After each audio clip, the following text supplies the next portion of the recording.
जळगाव जिल्ह्यात अवकाळी पावसामुळे शेतकऱ्यांचं अतोनात नुकसान झालं असून मात्र पीक विमा कंपन्या यांनी शेतकऱ्यांना मदत देण्यासाठी हात वर केले आहे।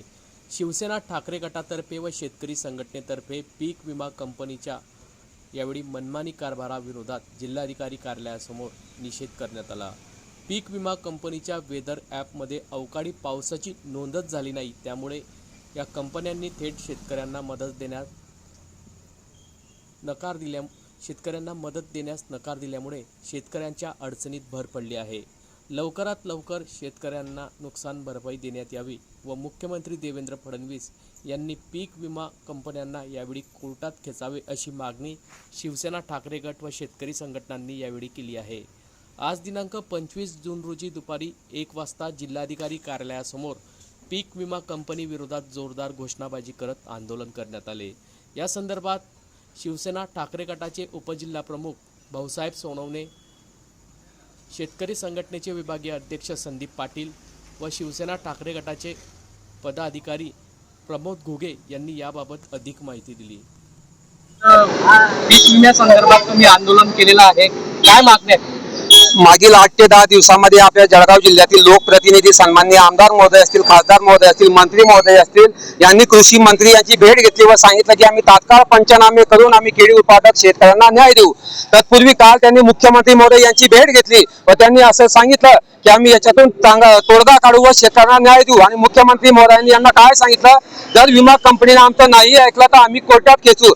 जर शेतकऱ्यांसाठी कोर्टात जावं लागत असेल तर मग न्याय व्यवस्थेवर आमचा विश्वास ठेवायचा कोणावर?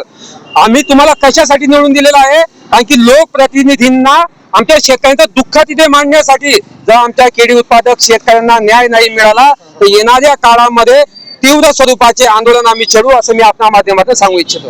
एक गोष्ट अशी आहे दादा, या ठिकाणी विचार केला तर रावेर मुक्ताईनगर तालुक्यात जी वादळी वारा झालेला आहे, मात्र पीक विमा कंपन्या म्हणतात की या ठिकाणी वादळच झाले नाहीये, काय सांगता? मला वाटतं पीक विमा कंपन्यांना डोळेच फुटलेले आहेत असं वाटतंय।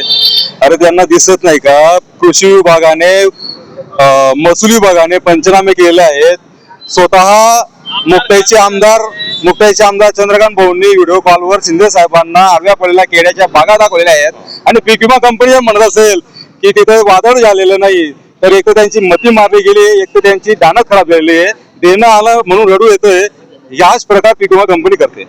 आमचं असं म्हणणं आहे 44,000 लोक जे पीक विम्यापासून वंचित आहे त्यांना न्याय मिळावा आणि जी संबंधित इन्शुरन्स कंपनी आहे तिच्यावर तात्काळ गुन्हे दाखल करून जिल्हाधिकारी महोदयांना आम्ही आता तेच निवेदन देणार आहोत।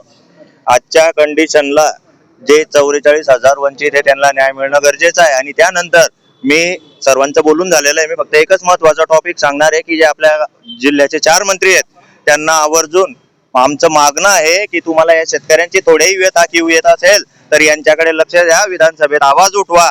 आणि मुख्यमंत्री साहेबांनी सांगितलं होतं शेतकऱ्यांचा 7/12 करू, कोरा कोरा कोरा, तो कोरा तर काही होत नाही, पण सरसकट कर्जमाफी द्यावी ही माफक अपेक्षा आज आपल्या वतीने मी त्यांच्या समोर मांडतोय।